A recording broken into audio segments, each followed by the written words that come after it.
Duélale a quien le duela. Muy bien, amigas y amigos, nuestro invitado esta mañana es Antonio de la Cruz, director de Interamerican Trend. Nos habla desde Washington. Antonio, un fuerte abrazo, bienvenido a la entrevista una vez más. ¿Cómo estás? Muy bien, gracias Miguel Ángel, una nueva vez a tu programa. Mira, quisiera tu evaluación sobre este momentum que en mi apreciación significa un golpe durísimo al hígado. Yo no he dicho que se le acabó la carrera a ese boxeador, pero que en este encuentro terminó noqueado Nicolás Maduro por el impacto de esta presentación en la ONU del informe de la misión independiente de verificación de los hechos de violación grave a los derechos humanos en Venezuela. Pues, ¿cómo ves tú todo esto como para el ansiado, la ansiada nivelación, gobernanza requerida, normalización de su impronta política de Nicolás Maduro? ¿Cómo la ves?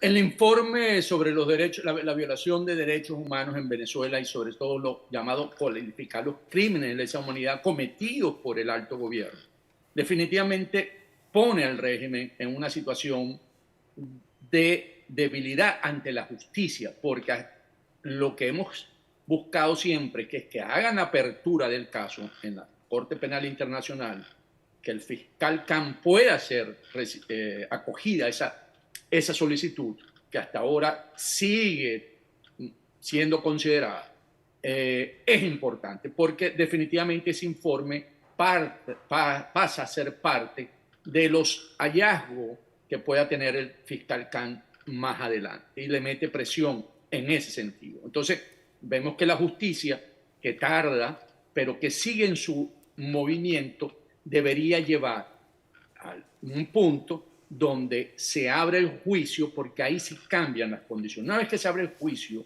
eso va a cambiar las condiciones para el régimen de Maduro, porque empiezan las entrevistas ya con las personas que han sido, ha habido actos de lesa humanidad, y empieza entonces a documentarse. Y eso ya arrancado va a ser muy difícil de tener.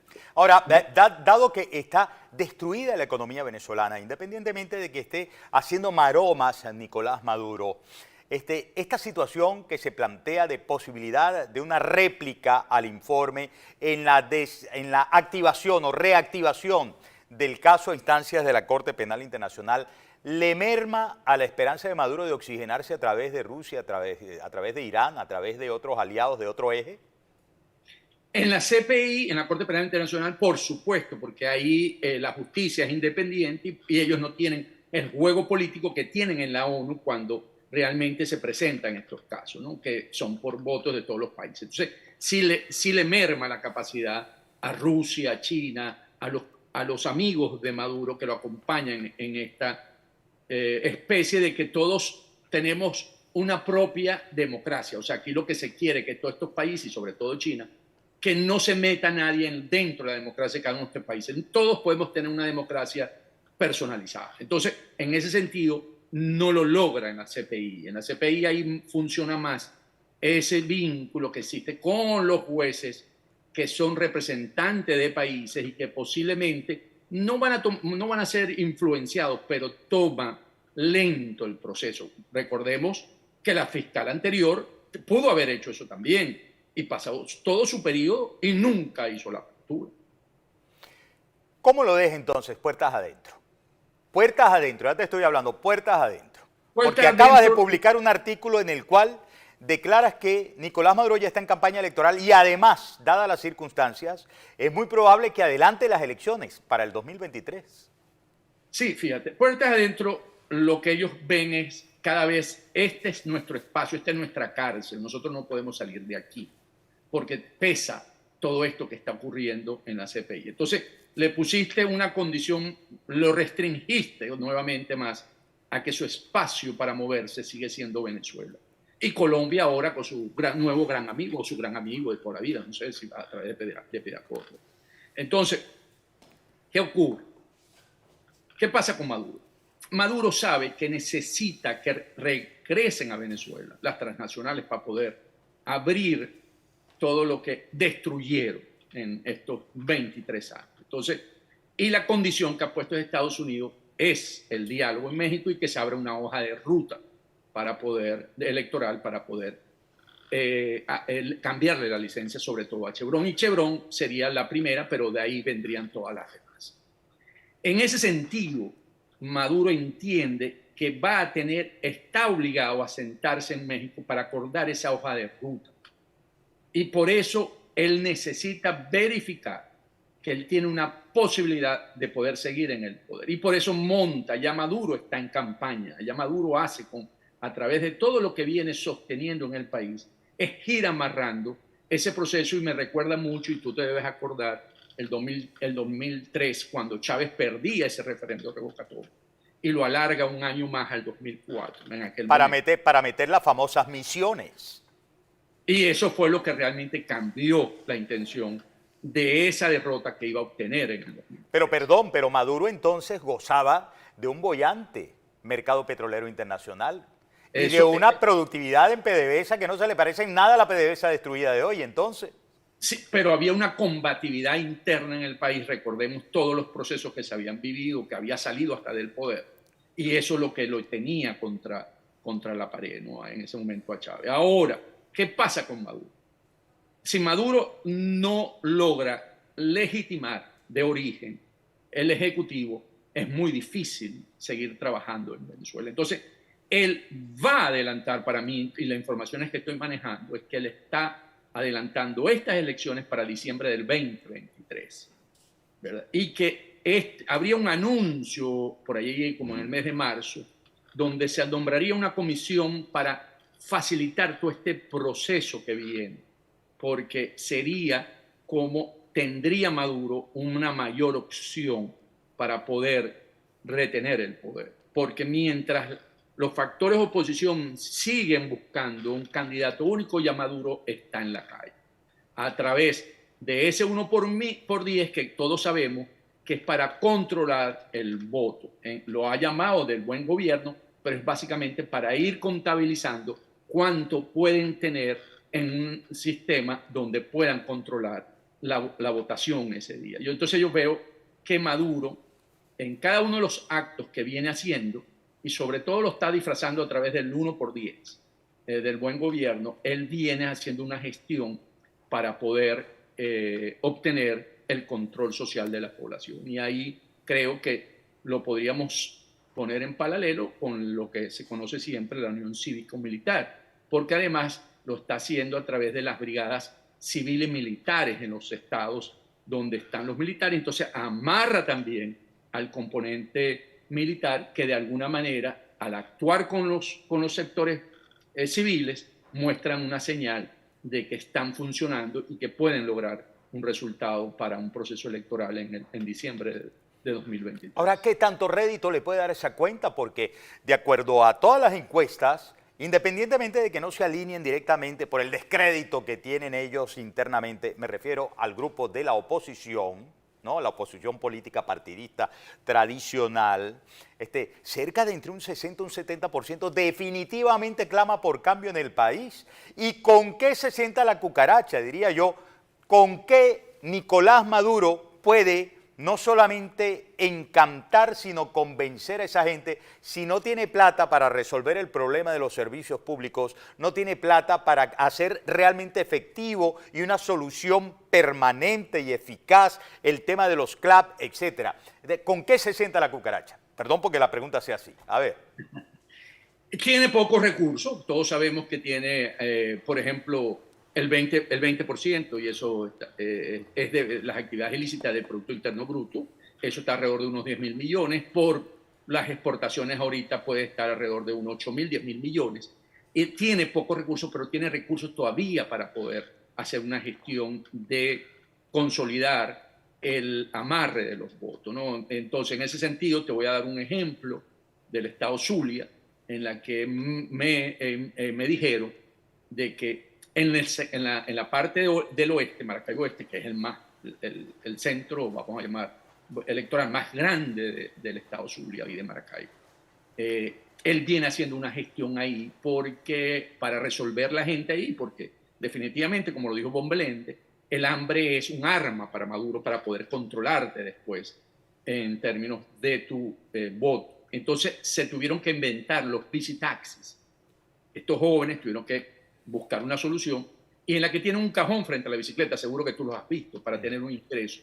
Y ya han censado el régimen 7.000 conductores, quienes los carnetiza los líderes comunales, y le han metido ya un jaque mate al Instituto Municipal de Transporte Colectivo Urbano Pasajero Maracaibo, el INCUMA, porque ya empezaron a exigir que tienen que tener las mismas condiciones de todos los que tienen camionetica, carrito por puesto, autobuses, y empiezan a hacer una acción.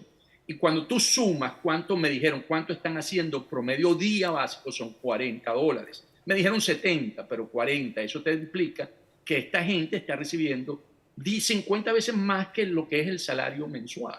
Entonces, ¿qué significa esto? Que ellos están gestionando su gestión con los pocos recursos que tienen, es para buscar cómo controlar socialmente a todos los votantes. Mientras ese 60% que tú dices que no está ni con el uno ni con el otro, está viendo un mensaje por parte de la oposición donde no se ponen de acuerdo, no llegan a tomar una estrategia, piensan que pueden tener meses para desarrollar esto, están pensando que para junio del próximo año hacer las primarias, ¿verdad? Y de ahí pensar que en octubre hacer la campaña, mientras que ya Maduro te ha recorrido todo este 8 meses, un país donde de alguna manera muestra una percepción de que ha habido un cambio. Y recordemos que hoy en política, en este momento, la percepción es realidad y hacia eso juega este régimen. Muy bien, vamos a hacer una pausa. Al regreso mucho más, como que, por ejemplo, se imagina uno, algún impacto tiene que tener en toda esa colectividad el hecho de que estos grupos divididos en mafias han salido públicamente a tirarse los trapos sucios a las caras los unos a los otros. Y la gente entonces tiene que comparar entre eso que le pagan o que le fomentan al bicitaxi y la danza de los miles y miles y miles de millones que explican la crisis que están sufriendo los venezolanos. Al regreso hablamos de eso con Antonio de la Cruz. No se muevan de ahí. Conversación con Antonio de la Cruz, director de Interamerican Trend. Te decía, Antonio, ¿y de qué sirven todos estos esfuerzos de Nicolás Maduro, incluida la maroma de adelanto de elecciones como lo hizo en el año 2018 también, la cuenta que están sacando a través del 1x10, si ellos mismos divididos en mafias se están sacando públicamente los trapitos al sol y admitiéndose responsables robos de por medio contados por miles de millones de dólares, de la gran crisis de servicios públicos, de falta de acceso a la salud, de falta de acceso al agua, en fin, la crisis que agobia a los venezolanos y que está causando la división de las familias por el terrible éxodo. ¿Qué tanto les puede servir o qué tanto les va a competir este escandalete de corrupción, Antonio? Aquí habría que verlo en las dos perspectivas, ¿no? La perspectiva de que a Maduro realmente tiene una situación interna difícil porque hay factores dentro del PSUV que no aceptan que se reelija en el proceso que venga, el 23 o el 24. Pero también hay que ver, hay que enfrentar si la fortaleza de Maduro está frente a la debilidad de la oposición. Entonces aquí también hay que entender cómo puede él lograr eso. Entonces, sin embargo, para agregarle un elemento adicional a esa lucha interna, recordemos que los medios en Venezuela están controlados por el régimen y que esa diatriba interna no trasciende más allá del nivel en la que estamos involucrados gente que seguimos esta discusión. Yo sí creo, como lo señalaste, que lo cotidiano, lo social, la lucha social, sí es un punto que debilita a Maduro y lo vimos cuando se metió con el bolsillo de los trabajadores y que salieron a protestar. Yo creo que ahí sí hay un punto débil de él, más que toda esa discusión dentro de las mafias, porque eso no permea hacia abajo como una lucha como tal de debilidad, porque ellos están más ocupados en el día a día que en esta situación. Entonces, son la parte de los servicios, la parte de la lucha social que tiene que ser liderizada por esos factores democráticos, porque si no, no llega a un feliz término en términos de votación, porque lo vimos, como señalé, en la lucha contra el salario que no se le canceló, el bono vacacional, y que sí le metió miedo a Maduro y tuvo que ejecutar. Porque como lo señalaste, los recursos de Maduro para sostener ese modelo, esa burbuja, no son suficientes si no llegan las transnacionales. Maduro cada vez se va comiendo más las reservas internacionales líquidas. Mi último cálculo creo que deben estar en $600 millones, las líquidas, no las de oro. Y eso, si no hay una inyección de las exportaciones petroleras, nosotros podríamos estar viendo una nueva crisis de aumento del precio de la devaluación del bolívar en términos del dólar a finales de año, porque el dólar hoy debería estar, de acuerdo a las masas monetarias, lo que está circulando en el país, alrededor de 20 bolívares por dólar. Y él lo tiene sostenido, jugándosela a Rosalí, calculando de que Chevron va a lograr la licencia y por lo tanto él va a empezar a recibir cash, dólares, porque recordemos que en el acuerdo Chevron paga el 50% adelantado de las exportaciones que haga de Venezuela. En un par de minutos, Antonio, tu análisis sobre la real situación de la oposición, porque caramba, hay una carencia de entusiasmo respecto de todo el abanico opositor, de todo el abanico. Quizás unos tengan un piquito más alto que otro y tal, pero en líneas generales no está bien ninguno de los cuadros de la oposición tradicional. ¿Qué es lo que está pasando ahí? ¿De qué depende de que alguien pueda tomar la cosecha de todas estas condiciones favorables para un cambio en Venezuela? Depende de un criterio, de un propósito unitario y de objetivo. O sea, depende de que se sientan y reconozcan que el país está primero y que por lo tanto debemos de poner nuestras actitudes individuales. Si no logran superar ese escollo y siguen en una actitud desligada, porque lo que debería haber ya es un candidato único y empezar a montar todas las estructuras organizativas para disputar esto precisamente que va a ocurrir el próximo año. Porque de otra manera Maduro va a ir ante la debilidad de la oposición con una cierta ventaja. Bueno. Antonio, te agradezco muchísimo que hayas estado con nosotros esta mañana. Será hasta la próxima oportunidad. Un fortísimo abrazo para ti. Muchas gracias. Siempre es un placer estar contigo. Bien, presidente de Interamerican Trends, Antonio de la Cruz, lo han escuchado ustedes, amigas y amigos. Paren la oreja, saquen sus propias conclusiones. Así está el panorama. Nos guste o no nos guste, así está el panorama. Vamos a la pausa. Ya